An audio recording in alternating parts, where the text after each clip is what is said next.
అపవాది ఎవరిని మింగుదామా, ఎవరిని పాడు చేద్దామనేసి గర్జించు సింహం వలె తిరుగుతూ ఉంది.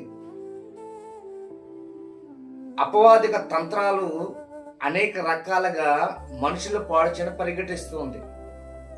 మీకు ఒక చిన్న ఉపమానం చెప్పని ఆశపడుతున్న పిల్లారా, ఏంటంటే అడవిలో తిరుగుతున్న సింహము ముసలిదైపోయిన తర్వాత అది ఆహారం దాని దగ్గరికి రావాలని, ఆహారాన్ని ఎలాగన్నా సంపాదించుకోవాలని ఏం చేసిందంటే అనేక రకమైన జంతువులతో ఏమని చెప్పిందంటే, నాకు చాలా నీరసంగా ఉంది, నేను గృహంలో వెళ్ళి ఉంటాను అని చెప్పినప్పుడు ఆ గృహ దగ్గరికి వెళ్ళి అనేక రకమైన జంతువులన్నీ కూడా సింహం నీరసంగా ఉంది కదా, సింహం నీరసంగా ఉందని చెప్పింది కదా, ఎలా ఉందో చూద్దామని లోపలికి వెళ్తుంటే వెళ్ళిన ప్రతి జంతువును కూడా తినేస్తూ ఉంది సింహం.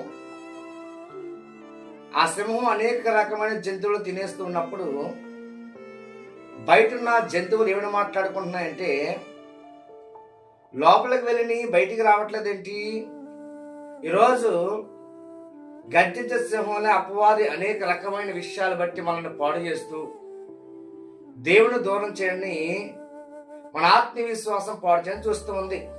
అయితే పిల్లరా, నా దేవుడు అనేక విషయాలు మేలు చేస్తూ నాకు దేవుడు తోడుగా ఉంటారని మనం ఎప్పుడైతే దేవుని విశ్వాసం నుంచి ముందడుగేస్తూ ఉంటామో దేవుడు మనల్ని కాపాడుతూ నడిపిస్తూ ఉంటాడు. అయితే మనము అపవాది యొక్క తంత్రాలను జయించి మనం దేవుని విశ్వాసం నుంచి ముందడుగేసేవారుగా మనము ఉండాలి.